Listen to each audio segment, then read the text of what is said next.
toda a igreja tem o potencial de frutificar. Toda a igreja tem o potencial de frutificar. E esse fruto, ele se dá por meio de uma forma individual, quando nós vivemos em espírito, conforme diz Gálatas, que ali nós vamos desenvolver, o Senhor vai desenvolver em nós o fruto do Espírito, como o amor, a bondade, a longanimidade, o domínio próprio, a mansidão. Então, tudo isso é fruto do Espírito em nós. Contudo, também nós sabemos que um outro fruto é a multiplicação de discípulos. O Senhor nos chama para cumprirmos a grande comissão. Em Mateus capítulo 28, Jesus deixa uma ordem expressa aos seus discípulos. Interessante que essas são as últimas palavras de Jesus aqui na face da terra. Se você estivesse ali na UTI, você soubesse que seriam as suas últimas palavras, seus últimos minutos, com certeza você deixaria uma mensagem para aquela pessoa que está ao seu lado, um familiar, um amigo. Talvez seria algo que você entenderia que seria de mais importante sobre a sua vida ou algo que deveria acontecer. Então você está naqueles minutos finais da sua vida, então você vai dizer para aquele parente, para aquele amigo, dizer assim, olha, não esqueça o boleto lá dentro da gaveta. Seria algo assim? O que você diria para o seu familiar? O que você diria para o seu amigo, para a sua amiga, se você fosse suas últimas palavras aqui na terra? O que você diria?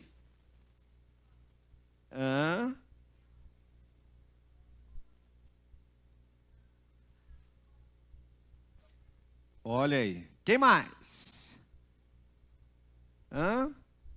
Você lembraria do seu chefe? Do cartão que você esqueceu de bater o ponto?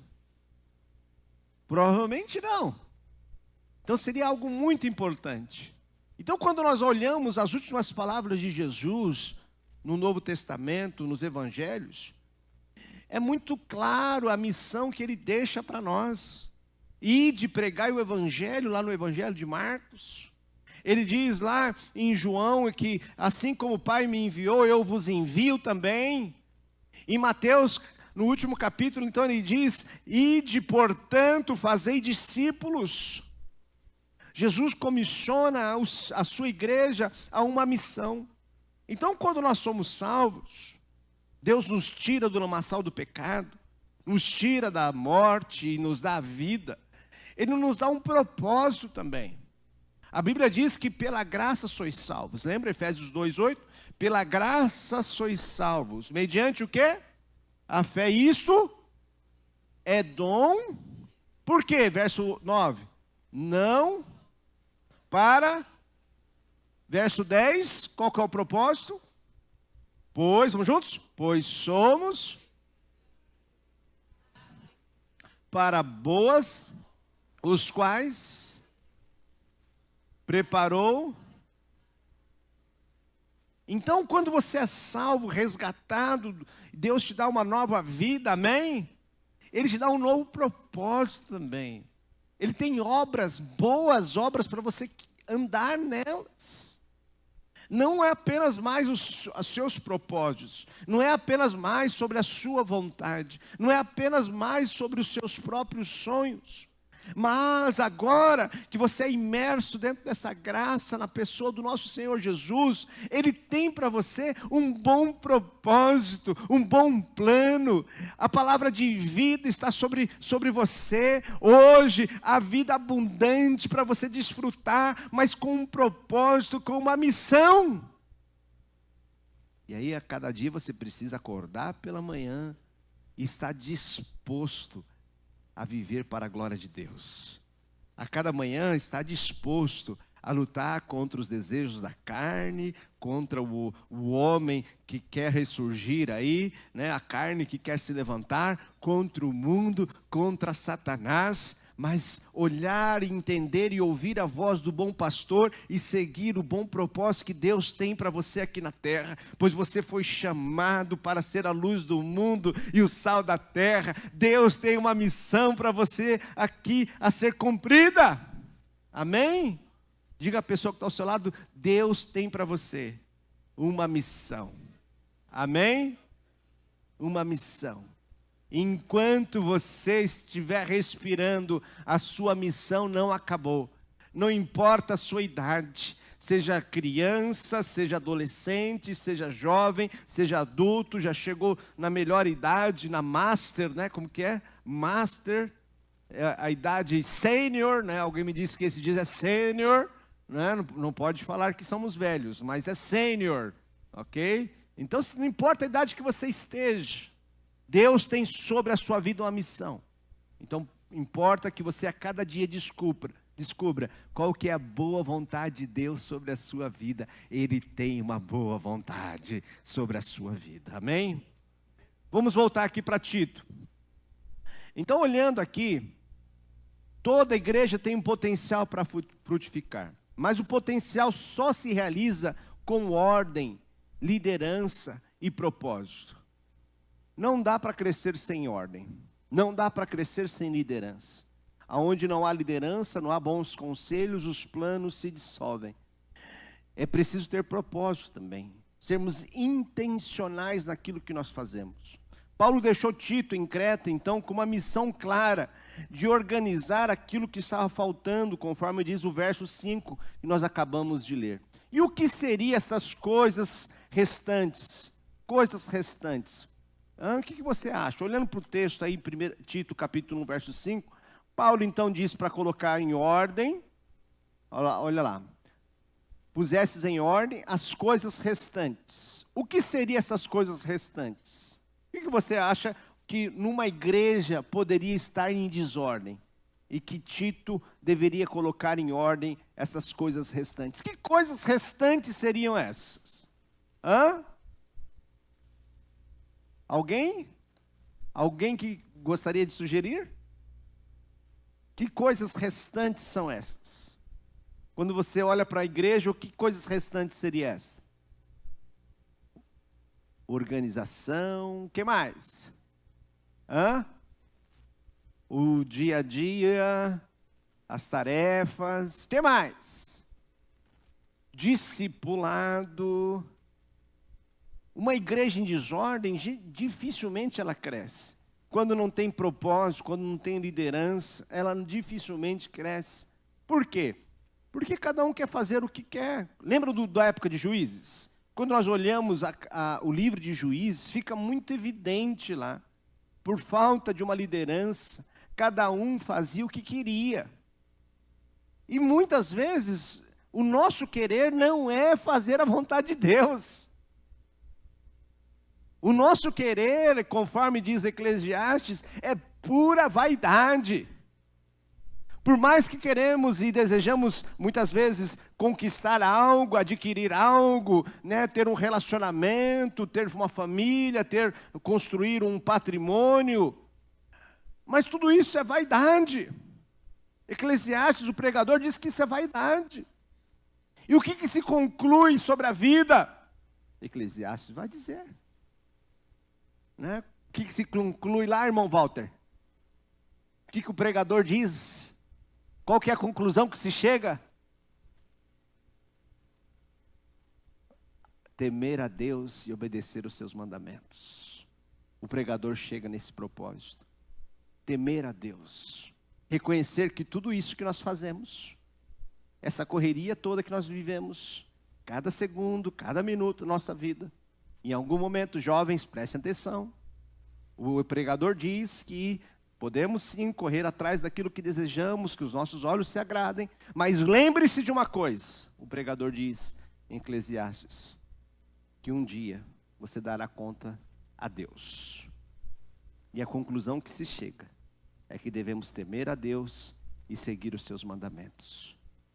Então nós, como somos salvos, resgatados, incluídos nessa missão, precisamos colocar em ordem, mediante a palavra de Deus.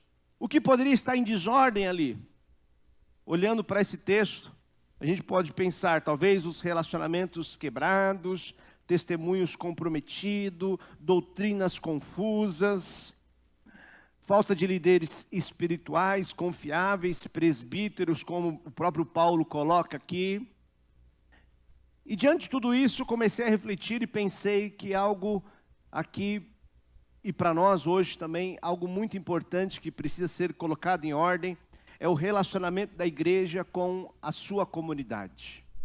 O relacionamento da igreja com a sua comunidade. Por quê? No capítulo 2, ou melhor, no capítulo 1 ainda, quando nós olhamos para esse texto, nós vemos que parece que a igreja, os crentes, estavam adotando uma postura farisaica. O que é uma postura farisaica? É na qual eu, como religioso, acho-me superior àqueles que não são. Tanto é que quando nós olhamos o capítulo 1, no verso de número 12, diz assim o texto: foi mesmo dentre eles um seu profeta que diz: cretenses sempre mentirosos, feras terríveis, ventres preguiçosos. Então um líder da igreja olhando para a sua comunidade local e dizendo assim: olha, esses nossos vizinhos aqui são tudo um bando de preguiçosos, um bando de mentirosos, feras terríveis. Paulo até confirma com ele, verso 13. Diz assim: tal testemunho é exato. Portanto, repreendo-os severiamente para que sejam sadios na fé e não se ocupem com fábulas judaicas, nem com mandamentos de homens desviados da verdade. Verso 15. Vamos juntos? Todas as coisas são puras, todavia, para os impuros e descrentes, nada, porque tanto a mente como a consciência deles estão corrompidas. Tal testemunho é verdadeiro. Mas para vocês que são da fé, vocês têm que ter uma fé sadia.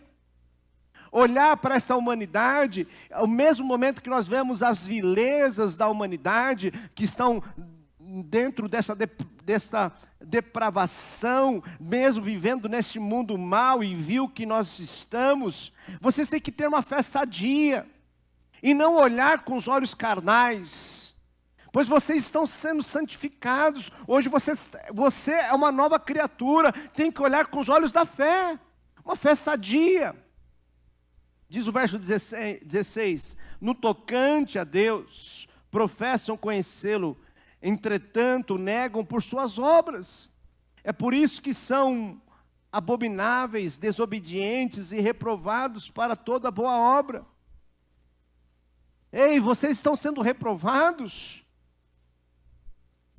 Vocês estão sendo reprovados porque dizem uma coisa, mas não conseguem viver a fé, não conseguem viver a sã doutrina.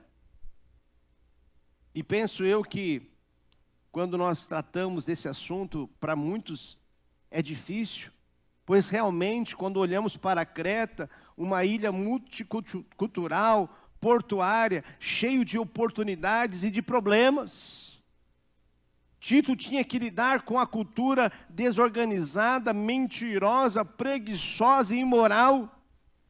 E campos assim, sabe de uma coisa? Campos assim, eles são férteis para o Evangelho.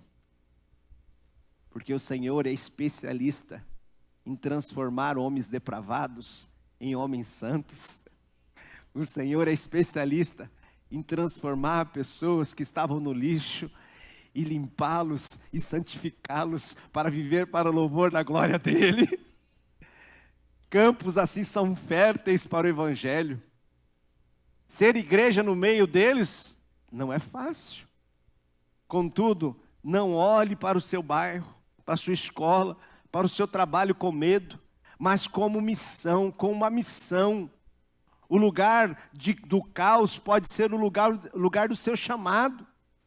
Deus nos chama mesmo nesse lugar de dificuldade, mesmo diante desse lugar nesse lugar mundano, nesse lugar aonde o pecado está abundando, porque nós cremos que aonde abundou o pecado, superabundou a graça do Senhor. Paulo então ensina Tito a fazer o quê? Capítulo 2, verso 1. Tito, fala a sã doutrina. Você está no meio desses homens, dessas mulheres, dentro de uma sociedade viu? Pregue a sã doutrina. Então a sã doutrina é para ser ensinada tanto dentro da igreja, para os santos, mas também para aqueles que estão lá fora. Quando você estiver ali na roda no seu trabalho, que não dá para você fugir, né? Você não vai se esconder, mas você vai estar ali. E quando chegar diante de você uma fofoca, diante de você uma situação comentar alguma questão mundana, você lance a palavra de Deus. Lança a luz no meio das trevas. Lança a palavra do Senhor. Tito, então, ensina a sã doutrina. E também, Tito, capítulo 2, versos 7 e 8. Seja você também um exemplo, verso 7. Padrão de boas obras no ensino, mostra integridade, reverência, verso 8. Linguagem, vamos juntos? Linguagem sadia, irrepreensível, para que o adversário seja envergonhado, não tendo nenhuma que dizer ao nosso respeito. Linguagem sadia. Crente fala palavrão? Não deveria, né? Não deveria. Não deveria. Palavras chulas, palavras que envergonham o nome do Senhor Jesus. Que você limpe limpar a sua língua com sabão não vai resolver, mas limpe o seu coração com o sangue de Jesus, amém? Amém? Linguagem sadia no seu trabalho, as pessoas falando ali, às vezes você acaba reproduzindo, você não é mais do mundo, hoje você é uma nova criatura, amém? Então, onde nosso testemunho deve ser efetivo? Dentro da igreja ou fora? Fora. Fora. Tanto dentro como fora. Algumas pessoas me perguntam nesse período: pastor, meu filho pode dançar quadrilha na escola? O que você acha? O que você acha? Meu filho pode dançar quadrilha na escola? Outros perguntam: pastor, posso ir no casamento, na festa daquele parente, né, que vai ter bebida alcoólica? Pode ou não pode?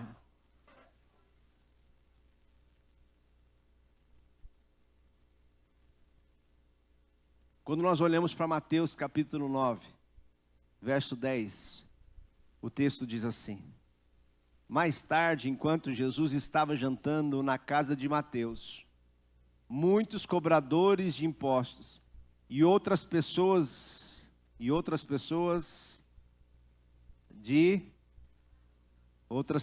de má fama chegaram e sentaram-se à mesa com Jesus e seus discípulos. Alguns fariseus viram isso e perguntaram aos discípulos, vamos juntos? Por que é que o mestre de vocês come com os cobradores de impostos e com outras pessoas de má fama? Jesus ouviu a pergunta e respondeu, vamos juntos? Os que têm saúde não precisam de médicos, mas sim os doentes. Vamos juntos? Vão e procurem entender o que quer dizer esse trecho nas Sagradas Escrituras. Que as pessoas sejam e não, porque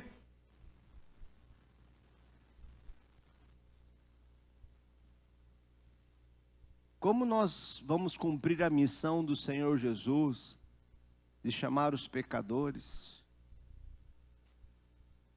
se nós, como crentes, nos isolamos do mundo? Criamos os nossos guetos e trancamos lá dentro. Como é que a luz de Cristo pode brilhar se ela está escondida? Como o sal pode fazer o seu efeito se ele estiver guardado, trancado? Jesus nos chama para sermos a luz e o sal. Queridos, a nossa missão Por mais que aqui seja um momento muito importante, que aquilo que nós estamos fazendo, você não está apenas escutando o pregador, você está cultuando a Deus, amém? Você está servindo ao Senhor com a sua atenção, você está dedicando ao Senhor esse tempo em culto, em adoração, amém? E isso aqui é muito importante na nossa vida comunitária, a nossa fé comunitária, como exercitamos a nossa fé comunitária. Contudo, a nossa missão também continua quando nós pisamos nossos pés fora daquele portão. Fora daquele portão. Jesus sabia qual era o seu propósito, e isso permitiu que ficasse à vontade em companhia dos descrentes. Nosso propósito define nossos limites. Nosso propósito define os nossos limites. Se sabemos por que estamos lá, saberemos como nos comportar. Você não precisa se parecer com o mundo para alcançar o mundo, mas precisa estar presente nele. Se a todo momento estamos na companhia de pessoas crentes, ficamos limitados na tarefa de compartilhar as boas novas. Se olhamos para os descrentes como a igreja de Creta olhava para os seus vizinhos, não seremos uma igreja frutífera. Sim, é verdade que o seu vizinho pode ser um bêbado, um usuário de drogas, um mundano, tem estado em relacionamento com pessoas do mesmo sexo, seja alguém abominável até mesmo para os padrões mundanos, como um assassino. São estes como cada um de nós que carecem da graça do Senhor. Em 2 Coríntios capítulo 5, Paulo nos diz assim, no verso 18, tudo isto é feito por Deus, o qual por meio de Cristo nos transforma, vamos juntos? Nos transforma de inimigos em amigos dele, e Deus nos deu a tarefa de fazer com que os outros, sim, é verdade, ao mundo, ali nas prisões, nos hospitais, nas ruas, há pessoas que são inimigas de Deus, mas o Senhor nos chama, nós que um dia também fomos inimigos de Deus, e se tornamos amigos do Senhor pela graça, nós somos chamados para estar no meio deste mundo, mesmo com pessoas que são inimigas do Senhor, para que de alguma forma possamos levar esse evangelho da graça, e essas pessoas também terem a oportunidade de serem transformadas em amigos e amigas de Deus. A nossa mensagem é esta: Deus não leva em conta os pecados dos seres humanos, e por meio de Cristo, Ele está fazendo com que eles sejam seus amigos. E Deus nos mandou entregar a mensagem que fala da maneira como Ele faz com que eles se tornem seus amigos. Portanto, vamos juntos? Portanto, estamos aqui falando em nome de Cristo, como se o próprio Deus estivesse pedindo por meio de nós. Em nome de Cristo, nós pedimos a você que deixem que Deus os transforme de inimigos em amigos dele. É interessante esse texto. Em nome de Cristo, em nome de Deus, não seja você uma barreira para que as pessoas se tornem amigos de Deus. Tem muita igreja, muito crente se tornando barreira para que as pessoas conheçam o evangelho do Senhor Jesus. Deus não nos chamou para construir barreiras. Deus nos chamou para construirmos pontes que levam as pessoas até Deus. E esta ponte se chama Jesus. E precisamos estar dispostos a levar esta palavra de salvação àqueles que são inimigos do Senhor hoje. Não seja como Jonas. Jonas não queria ir a Nínive, mas era o chamado de Deus para Jonas, ir a um povoado, a um povo que era seu inimigo, inimigo de Deus. Da mesma forma, Deus hoje tem usado a igreja, usado a comunidade da fé. Deus não te chamou para ser um religioso. Deus não te chamou para você ser um crente chato. Deus te chamou para que você estivesse no meio do mundo, pregando e anunciando as boas novas do Evangelho. Deixem vir os inimigos de Deus, para que eles possam se tornar amigos do Senhor. Vivemos em tempos em que a palavra perde valor. O mundo observa com lupa o comportamento dos que dizem seguir a Cristo. Não seja um fariseu que se deixe inflamar por causa da sua religião. Não temos nada em nós que possamos nos gloriar, pois nossa salvação foi pela graça. Porque pela graça sois mediante a... E isso não vem de vós, é dom de Deus. Não de obras, para que ninguém se glorie. Não foi você por ser bonitinho, bonitinha. Não é porque você escolheu uma religião, você escolheu uma igreja, mas porque a graça do Senhor te alcançou, a bondade do Senhor chegou até a sua vida, e hoje você pode dizer sim para Jesus. Quanto mais tempo temos de vida cristã, mais isolados ficamos dos descrentes. E quanto mais isolados deles, mais incomodados nos sentimos em sua companhia. No final, não temos mais amizades com pessoas que Jesus quer alcançar. Paulo procurou achar um ponto em comum com os descrentes, para que assim pudesse ser ouvidos por eles. Em 1 Coríntios 9, Paulo escreve dizendo assim no verso 21, assim também estou entre os não-judeus, vivo fora da lei de Moisés, a fim de ganhar os não-judeus para Cristo. Isso não quer dizer que eu não obedeça à lei de Deus, pois estou de fato debaixo da lei de Cristo. Quando eu estou entre os fracos na fé, eu me torno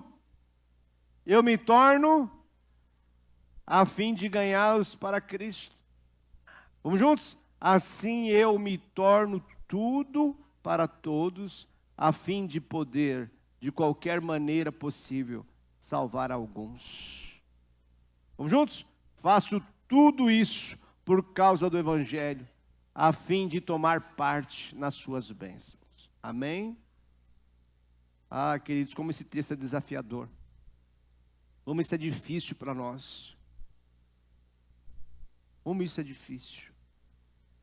Porque cada vez mais, quanto mais tempo nós envelhecemos no Evangelho, quanto mais tempo de igreja, mais tempo dentro de uma fé, muitas vezes, nós nos fechamos para aquilo que Deus está fazendo no mundo. Que nós não façamos isso. Que entendemos a nossa missão aqui na terra. Entendemos o nosso propósito aqui na terra. Buscar um terreno comum expressa uma atitude de amizade, onde nos concentramos no que é positivo, ao invés do negativo, naqueles que estão afastados na fé. Não é apenas ficar apontando o dedo para os pecados que o mundo tem cometido, porque eles já estão recebendo o seu salário, que o salário do pecado é a morte. Ao invés de ficar apontando os pecados dos outros, eu e você somos chamados para apontar a graça de Jesus e reconhecer que assim como o Senhor nos salvou, o Senhor também pode transformar essa pessoa.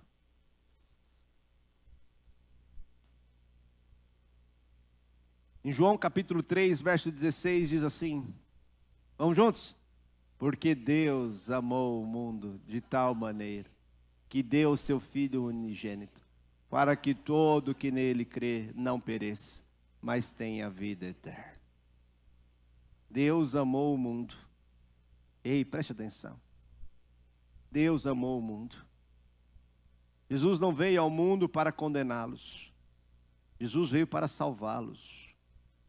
Jesus veio para trazer salvação. Enquanto muitos estão querendo destruir, matar aquilo que Deus criou, o Senhor levanta a sua igreja para ser a esperança do mundo. Que não é com bombas, com armas, que este mundo será transformado. Mas este mundo é transformado pelo grande amor de Deus por cada um de nós. É este amor que nos constrange. É este amor que um dia reconhecemos e fomos atraídos por Ele. Não porque tínhamos alguma beleza, não porque tínhamos algum mérito em nós mesmos, mas porque Ele olhou, porque Ele nos amou e assim nos encontrou. Porque Deus amou o mundo de tal maneira que deu seu Filho unigênito. Fica claro que Deus ama as pessoas do mundo, mas isso não é o mesmo que amar os valores do mundo. Isso nós temos que tomar muito cuidado, para não ir por um outro extremo. Em 1 João 2,15 diz assim, vamos juntos? Não ameis o mundo, nem as coisas que há no mundo. Se alguém amar o mundo, o amor do Pai não está nele. Então, amar o mundo é amar as pessoas que estão no mundo, e não os valores deste mundo, pois os valores desse mundo jaz no maligno. Deus ama as pessoas, mas não compactua com os valores do mundo. Você não precisa concordar com alguém para amá-lo. Amar é o que Jesus nos mandou fazer. 3 lições práticas para uma igreja que frutifica. Primeiro, avalie a sua própria vida. Existe algo em mim que contradiz o evangelho que prego e ensino? Quero frutificar. Diante desse mundo que está mal, eu preciso me avaliar. Eu preciso estar neste mundo. Não ser igual ao mundo, mas estar neste mundo, amar cada pessoa que está neste mundo, mas também mostrar aquilo que o evangelho pode fazer ou fez na minha vida. Então, se hoje, você que está aqui, tem algo na sua vida que precisa ser mudado, que o evangelho ainda não transformou, que nesta manhã, que você possa refletir. Tem algo que precisa mudar?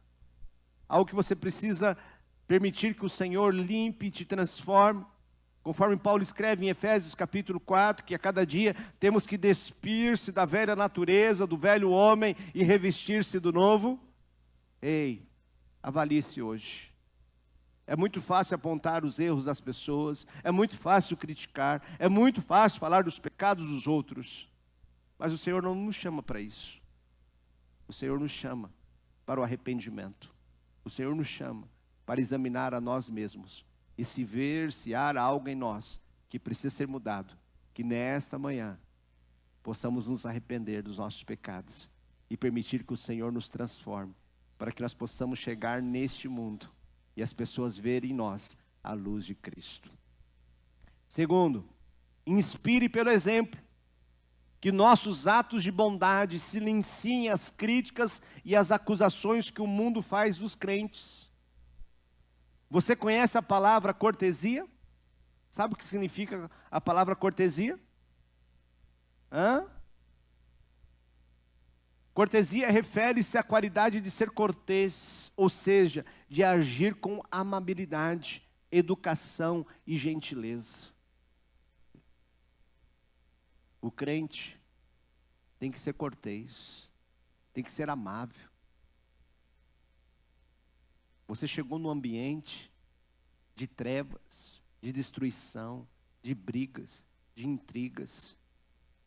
Quando você chega, a luz de Cristo chegou ali, amém? É demonstrar esse amor de Cristo. Não é ser um crente chato, amarrado, cara fechada.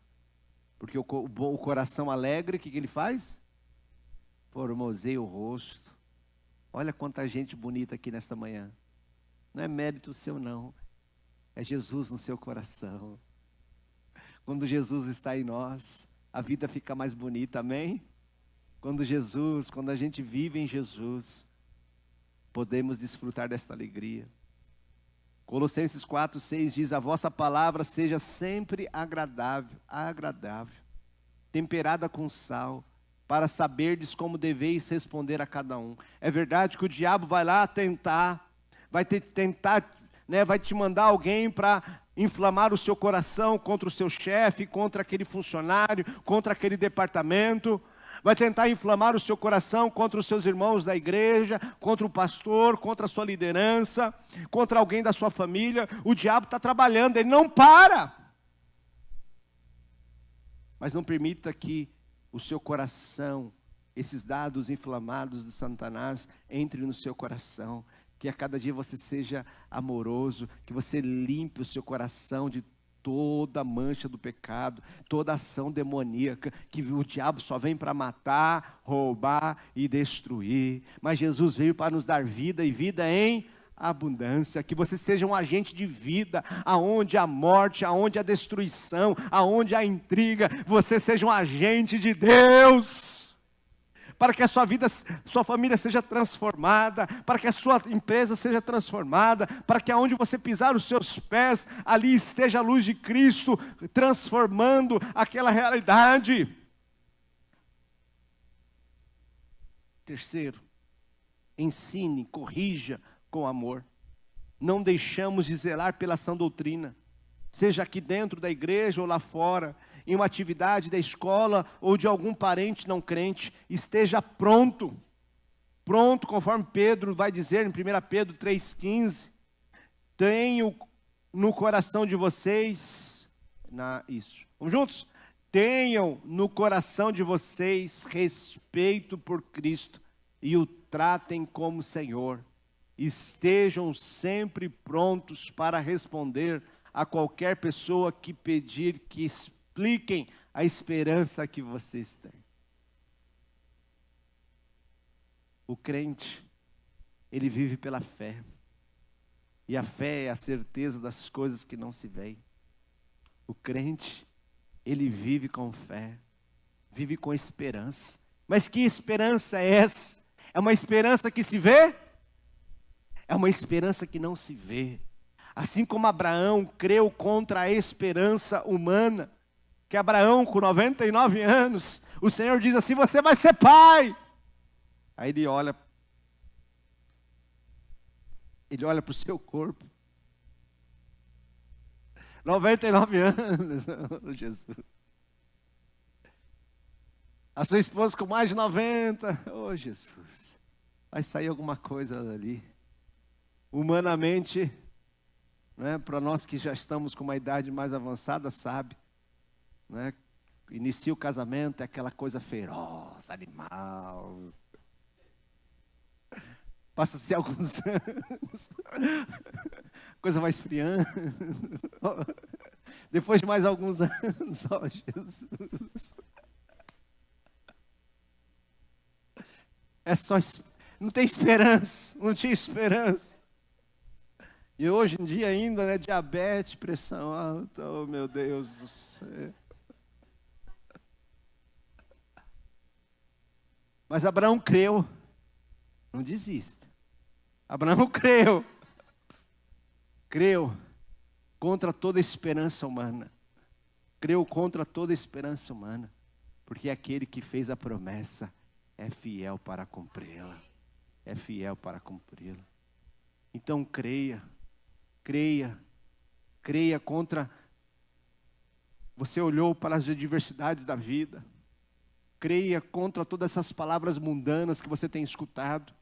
Talvez o seu familiar, desde que você é pequeno, tenha dito para você que não ia dar certo, que você nunca seria nada na vida, que esse casamento ia para frente, que você não deveria ter feito isso, feito aquilo. Creia contra toda a esperança mundana, mas confie no Senhor, o autor e consumador da sua fé. Creia que aquele que te chamou tem um bom propósito sobre a sua vida, sobre a sua casa. Creia, confie no Senhor. Ele é o Senhor, coloque isso no seu coração.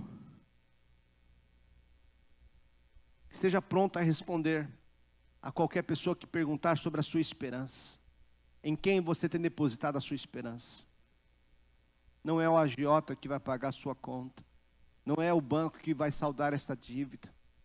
Não é esse familiar que está enriquecendo. Aí você olha para o seu familiar e diz assim, bem que ele poderia me ajudar.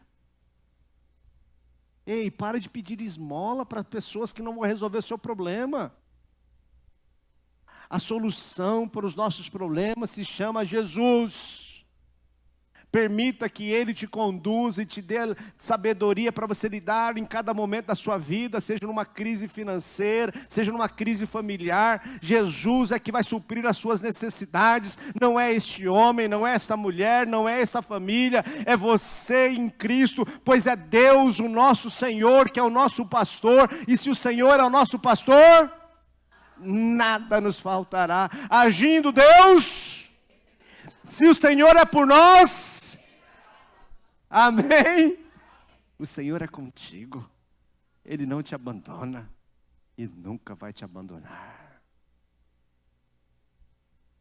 Concluindo, o mundo pode não ler a Bíblia, mas lê a nossa vida todos os dias. Confronte o pecador. Confronte o pecado sem matar o pecador. Não mate o pecador. Confronte o seu pecado. O mundo não lê a Bíblia, mas lê a nossa vida todos os dias. Atos 2:47. Olha como a igreja vivia. A igreja vivia ali no primeiro século. Diz que eles louvando a Deus, vamos juntos? Louvando a Deus e tendo a simpatia de todo o povo. E o Senhor lhe acrescentavam diariamente os que iam sendo salvos. Sabe o que impede muitas vezes uma igreja ser frutífera? É que as pessoas que estão lá são antipáticas, são chatas, criam barreiras para o mundo. O Senhor, quando nos salva e nos coloca numa missão. Por mais que você não goste ou não gostasse dos seus vizinhos, deste familiar, do seu cunhado, da sua sogra, não seja antipático. Diz que o povo caiu na simpatia. Os discípulos caíram na simpatia de todo o povo. Simpatia de todo o povo. Até chegar no rei, até chegar no império, até chegar na casinha mais simples, até a casa do rei. A simpatia. O povo abriu portas, construiu pontes. O evangelho chegou até nós, porque pessoas continuaram pregando o evangelho. Pergunto a você hoje: a sua vida está frutificando? O que precisa colocar em ordem?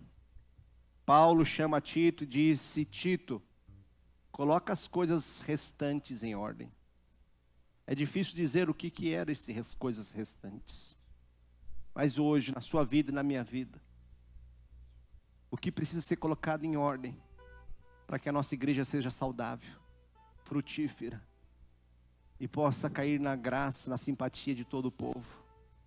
Que nós possamos alcançar os nossos vizinhos, nós possamos alcançar aquelas pessoas que estão à nossa volta. Que o Senhor nos ajude